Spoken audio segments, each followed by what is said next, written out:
Sore hari ini saya cuma mau cerita satu cerita.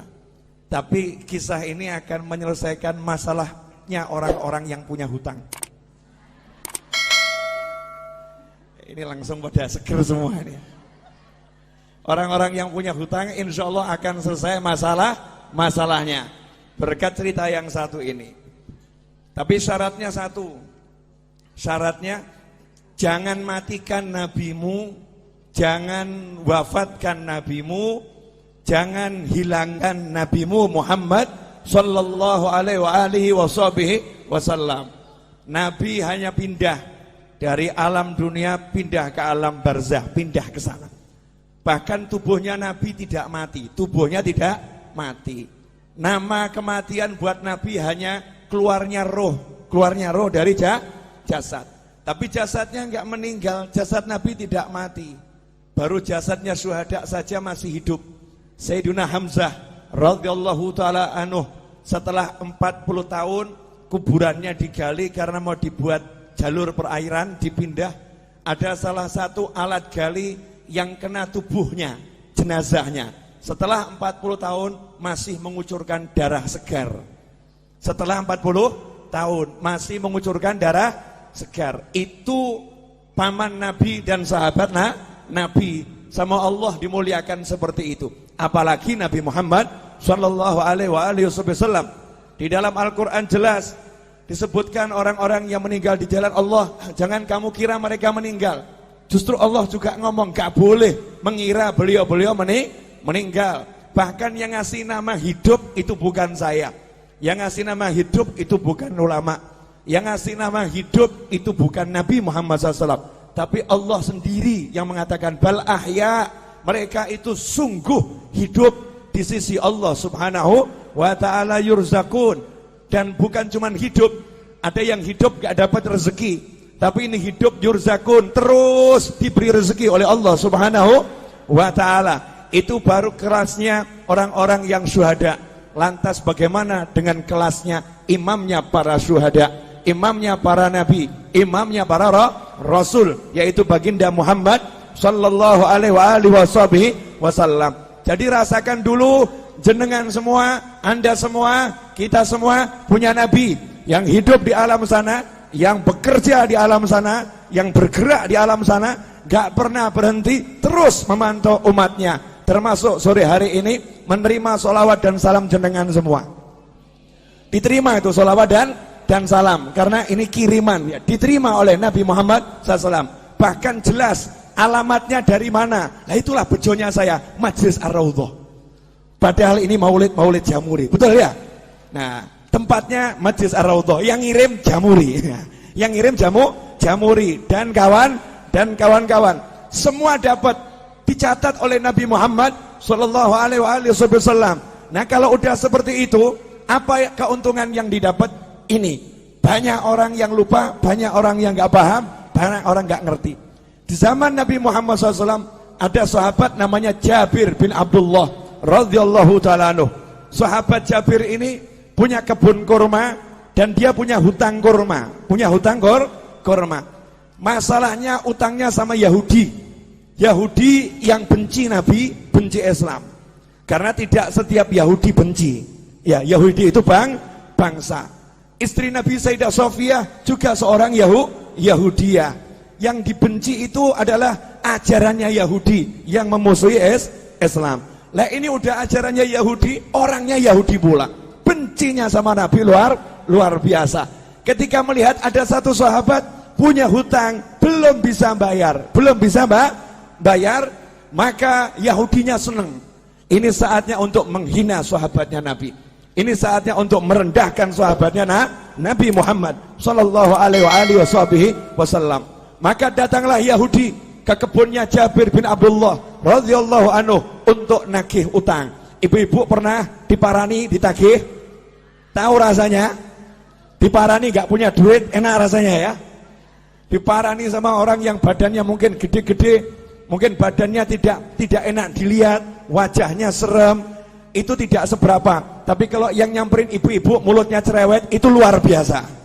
Mau bayar kapan utangmu? Utang nanti dibayar. Wah, itu lebih dari pria-pria yang badannya besar itu, yang cerewetnya luar biasa, kalimatnya menusuk dan merobek-robek jiwa dan menyebabkan ibu sakit hati ketemu orang yang seperti itu. Hari itu Yahudi datang ke tempatnya Jabir. Nabi Muhammad SAW dimintai tolong sama Jabir, ya Rasulullah, tolong utang saya ini biar bisa ditunda, dibayar tahun depan. Yahudinya diajak bicara. Nabi ngajak sahabat, ini kerennya di sini, hebatnya di sini. Ada satu teman Nabi, sahabat Nabi punya utang. Uangnya buat bayar gak cukup, kebunnya buat bayar gak cukup. Nabi Muhammad SAW tidak duduk di rumahnya. Tapi Rasulullah SAW ngajak sahabat-sahabatnya, yuk kita ke rumahnya Jabir, ayo kita ke kebunnya Jabir. Kasihan itu, Jabir digeruduk Yahudi, Jabir disamperin Yahudi. Ini Yahudinya lagi nagih Jabir, mau menghinakan Jabir. Berangkat Nabi Muhammad SAW bersama sahabat. Kemudian Rasul sendiri yang ngajak ngomong bicara si Yahudi. Artinya Nabi SAW tokoh masyarakat, Rasul punya jabatan, punya kedudukan, mau membela orang yang ditagih hutang, mau membela orang yang terlilit hutang. Saat itu Nabi belum punya duit, karena Nabi kalau punya duit tekno didum langsung, dibagi-bagi langsung habis. Apa sabda Nabi buat orang yang terlilit hutang? Kadang ini mubalih nggak paham, kemudian menyebutkan hadis yang seakan-akan orang meninggal punya hutang itu sengsara. Salah. Dulu Nabi Muhammad SAW bersabda, siapa yang meninggal punya hutang, saya tidak akan sholatkan jenazahnya.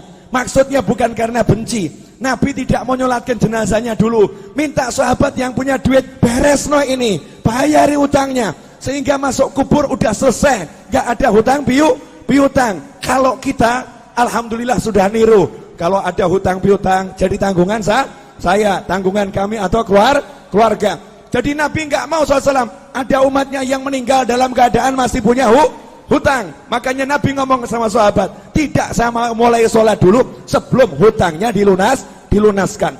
Tapi begitu Nabi punya hutang, apa sabda Nabi Muhammad SAW? Siapa yang meninggal punya hutang, Nabi punya uang ya, siapa yang meninggal punya hutang, saya yang bayar hutangnya, saya yang lunaskan uangnya. Kalau dia nggak punya hutang, biar uangnya milik ahli warisnya. Kalau punya hutang, aku yang bereskan.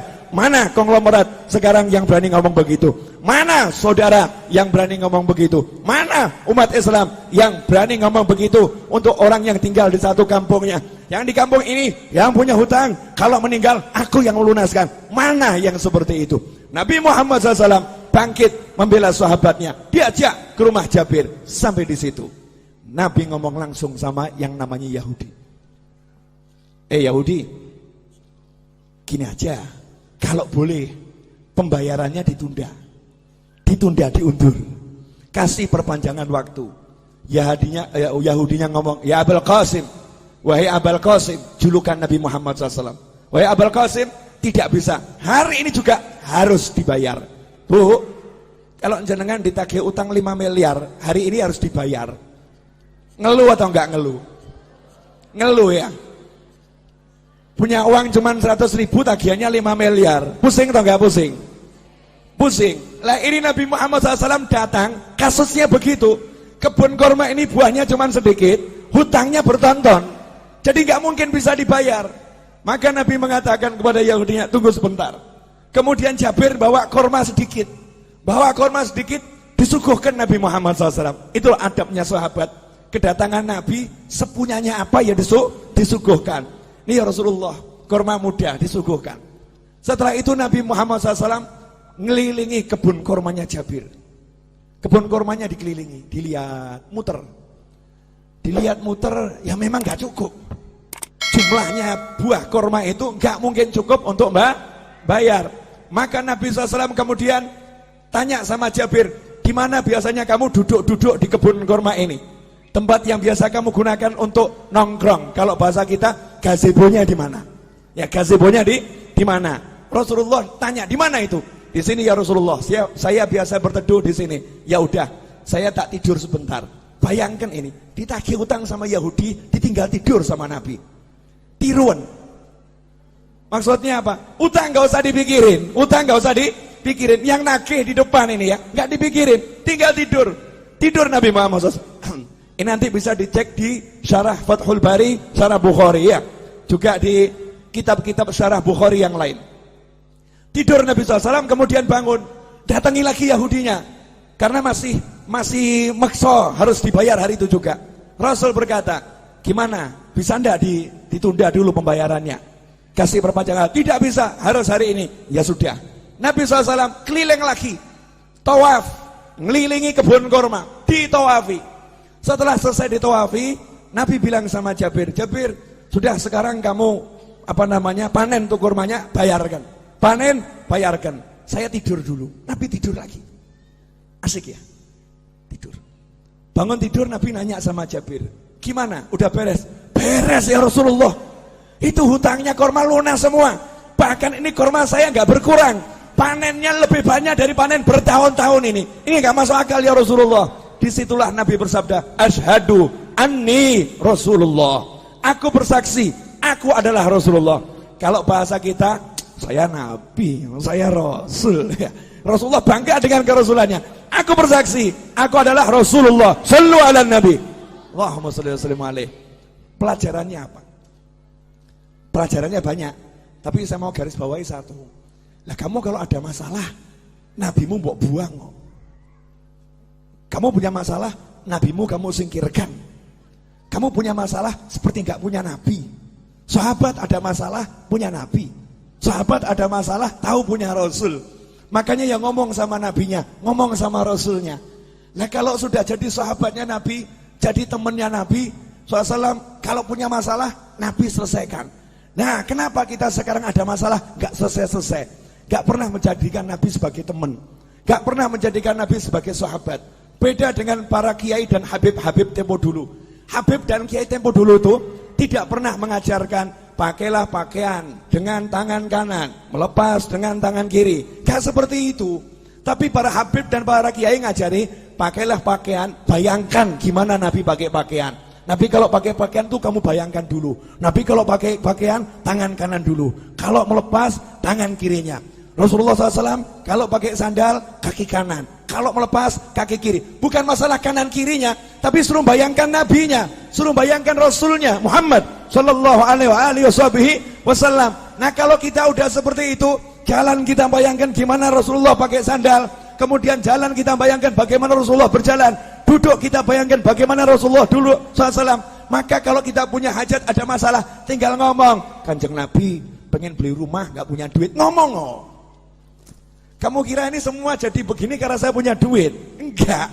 Tapi gara-gara saya rajin ngomong, ya Rasulullah, cucumu yang agak nyebelin di Solo ini, banyak dosanya, banyak salahnya, punya utang banyak, punya hajat banyak. Please, mintakan sama Allah, lunaskan. Mintakan sama Allah, selesaikan. Mintakan sama Allah. Nah kalau Jabir sahabat, Jabir itu sahabat, Nabi datang ngurusi, masa saya cucunya nggak diurusi? Nggak mungkin. Masa saya cucunya nggak diurusin? Nggak mungkin. Lantas bagaimana dengan Anda? Beb, saya bukan cucu Nabi. Tenang, Anda semua bisa jadi saudara Nabi Muhammad SAW. Rasul dalam hadis mengatakan, sungguh saya kangen sama saudara saya. Maka sahabat ngomong, ya Rasulullah, kan kami ada di sini, kami saudaramu. Kok dicari? Kenapa? Saya nggak cari kalian. Kalian sahabat saya, bukan saudara saya. Lantas siapa saudaramu ya Rasulullah SAW? Orang-orang yang lahir nanti belum pernah lihat saya, tapi percaya sama saya, iman sama saya, bahkan rela kehilangan harta dan keluarganya demi sekali melihat saya. Itulah saudara-saudara saya. Saya kangen pengen melihat beliau-beliau itu. Bayangkan, Nabi belum pernah ketemu kita, wujud kita belum ada, sudah dikangeni, dikangeni. Lah kalau kita sekarang bisa kangen sama Nabi dengan baca sholawat Barzanji, Maulid Tiba, kemudian Burdah, Simtudurar dan semisalnya, kita sholawatan sama kangen, berarti kita jadi kelompok saudara Nabi Muhammad SAW. Dan saudara sama saudara itu pasti saling membela, pasti saling mendukung. Kalau udah begitu, kamu punya masalah, insya Allah nggak punya masalah. Saya punya masalah, insya Allah nggak punya masalah. Kenapa? Yang turun tangan langsung Nabi Muhammad Sallallahu alaihi wasallam, yang menyelesaikan langsung Rasulullah SAW. Nah, biar Rasul mau turun tangan, biar Rasul mau menyelesaikan, saya kasih tip satu, gak usah banyak-banyak. Mau Bu? Wani piro?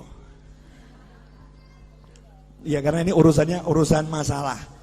Banyak orang zaman sekarang kan penuh masalah, bingung solusi. Gampang. Ilmunya orang tua.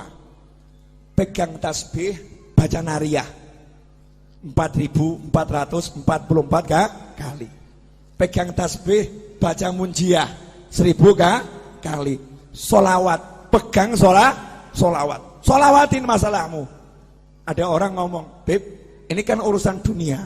Masa solawat dipakai urusan dunia? Loh, kamu tuh masa urusan dunia mau pakai apa kalau nggak pakai takwa? Urusan dunia itu diraih dengan takwa. Kamu punya hajat pengen kabul harus doa. Doa nggak pakai solawat nggak diterima sama Allah.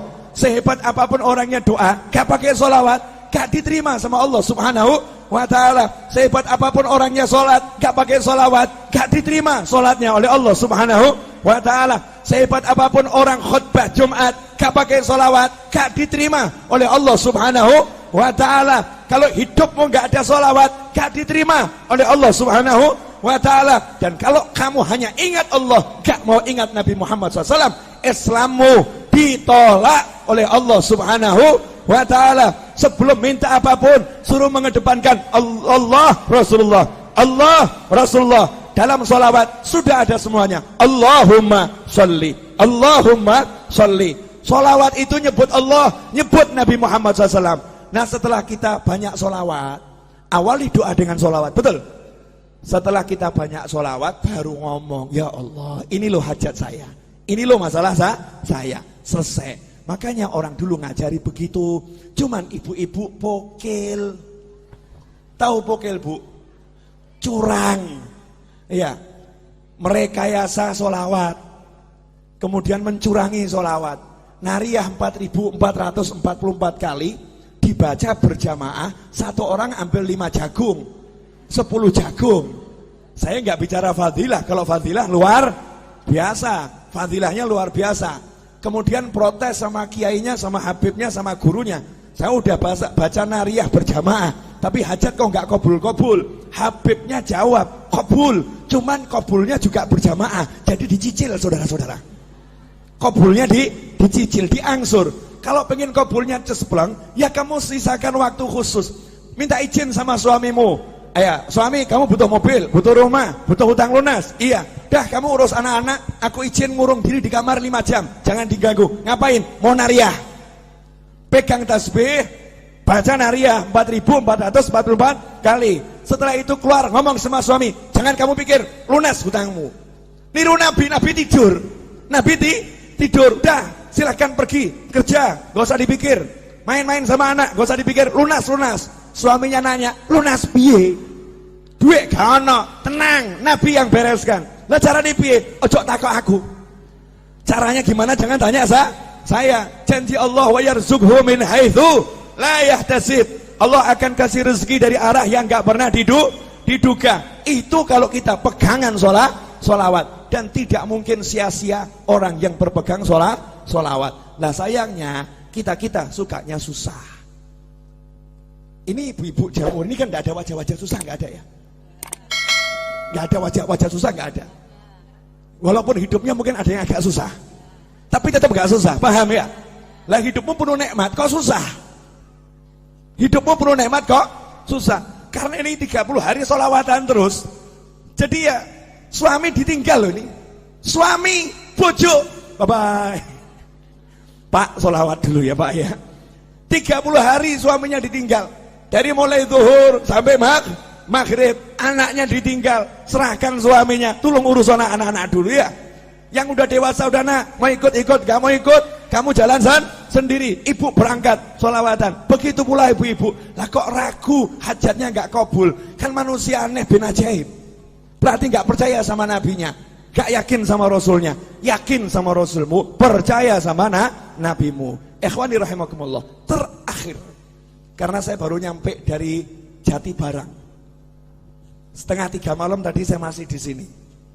Tadi jam 8 saya ceramah di Jatibarang. Ya, dari Jatibarang saya balik ke sini. Nanti maghrib saya ke Jogja insyaallah. Kemudian besok jam 6 pagi saya harus terbang ke Jakarta. Acara jam 9 sampai asar. Padahal asar saya pergi ke Bandung. Jalan-jalan terus, asik. Enak toh? Wajah saya wajah lelah atau bahagia? Lah makanya, berarti enak atau enggak enak? Enak, jalan-jalan terus, asyik, keliling terus, ya keliling terus. Ketemu orang mumet, saudara-saudara. Orang mumet yang bisa bahagia. Terakhir. Ini ibu-ibu, ini perlu dijelaskan. Saya masih ingat kata-kata Habib Anis.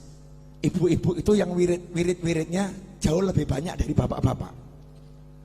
Bahkan mungkin ibu-ibu itu punya buku doa terbanyak dibandingkan bapak-bapak. Yang paling hafal doa-doa itu ibu-ibu. Doa pelunas hutang 1, doa pelunas hutang 2, doa pelunas hutang 3 gitu ya. Itu ibu-ibu. Saking mumetnya, wiridnya luar biasa, itu ibu-ibu. Nah gini Bu, yang di atas juga, pemirsa di rumah juga, sering ada orang yang ngomong begini, saya semakin rajin sholawat, kok rezeki semakin seret. Sejak ikut Jamuri kok bisnis saya berantakan.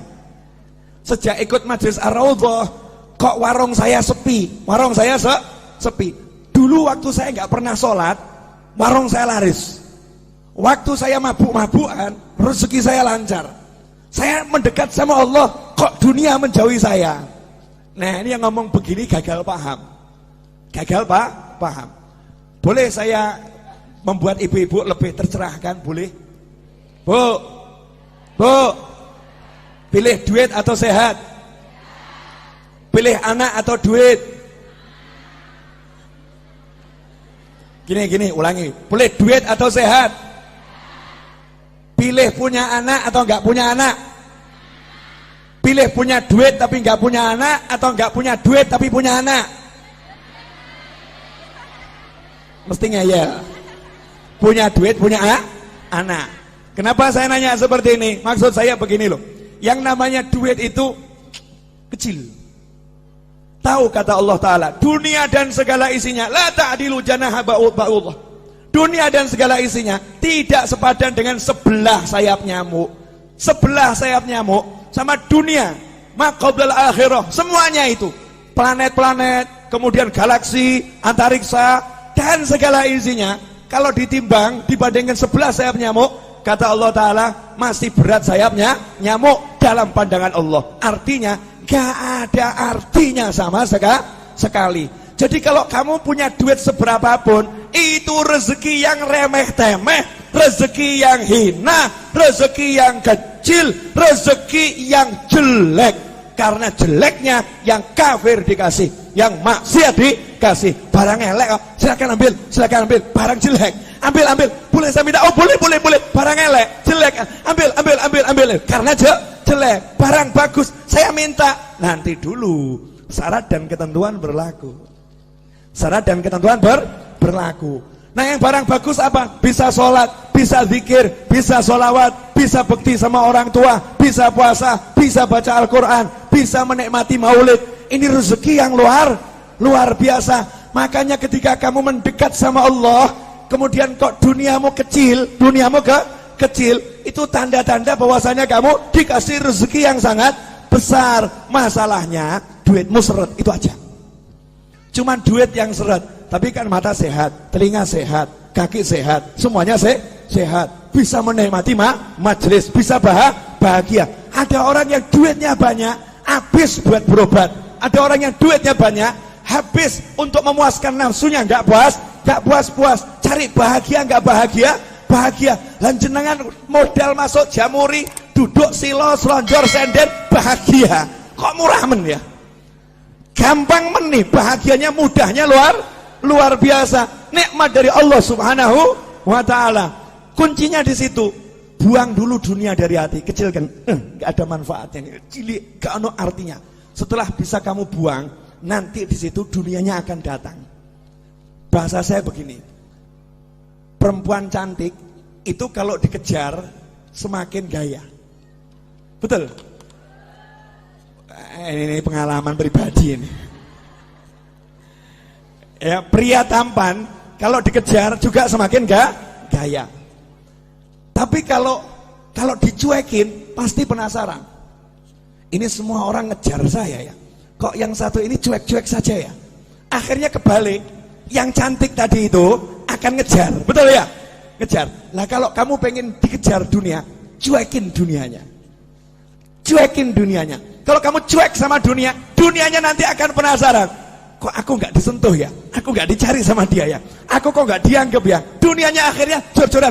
Ambil, ayo, tertarik sama aku. Ambil, tertarik sama aku. Kita tetap nyantai-nyantai saja. Cuek, nggak ngaruh. Gak ngaruh. Itu kunci untuk menguasai dunia. Rahasianya di situ. Terakhir. Nah, ini saya ceramah bengak-bengok biar ngantuknya hilang kabeh. Karena ini jamnya jam ngantuk dari tadi jam 1 kan ya. Ngantuk. Terakhir ibu-ibu yang dimuliakan Allah Subhanahu wa taala.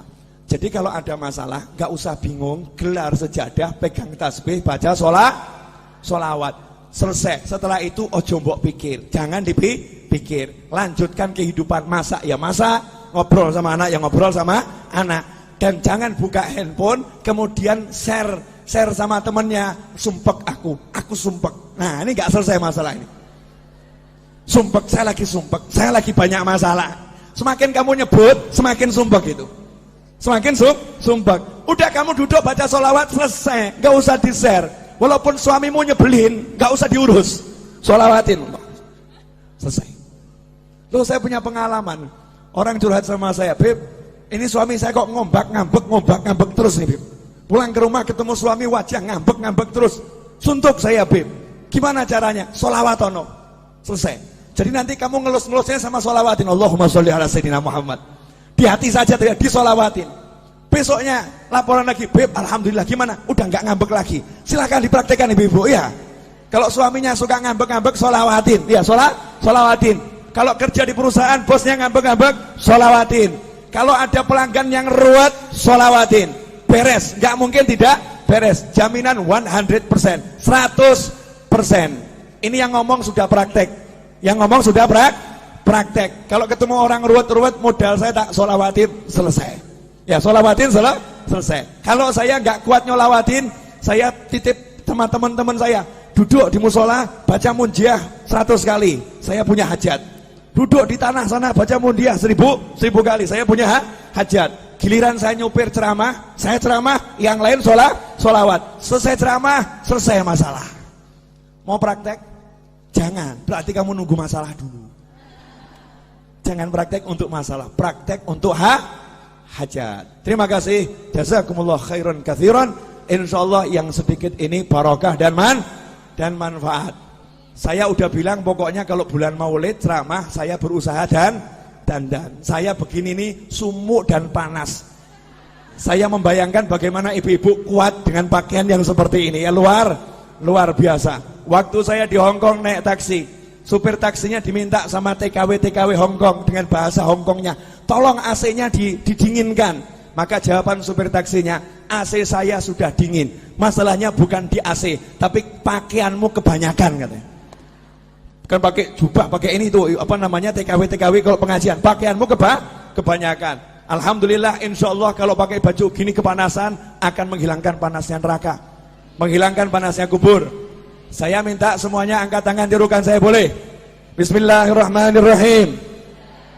Allahumma sholli wa sallim ala sayyidina Muhammadin wa alihi wa sahbihi ajma'in.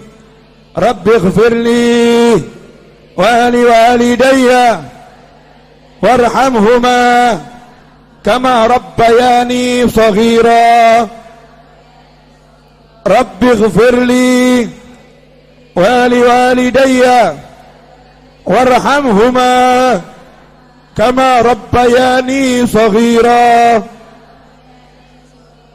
Rabbi ighfirli wa li walidayya warhamhuma kama rabbayani shaghira. Wa sallallahu ala sayyidina Muhammadin wa alihi wa sahbihi wa sallam walhamdulillahi rabbil alamin. Alhamdulillah, detik ini ibu-ibu naik pangkat jadi anak yang solihah. Anak yang solihah. Karena dalam hadis disebutkan waladun solihun yad'ulah.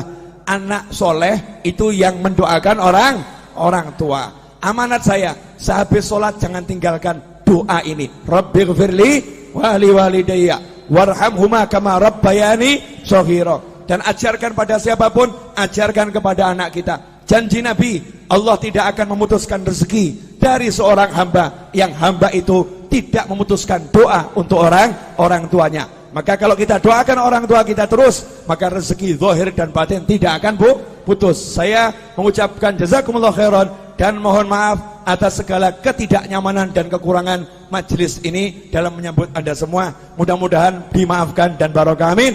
Wassallallahu ala sayyidina Muhammadin wal afu minkum. Wassalamualaikum warahmatullahi wabarakatuh.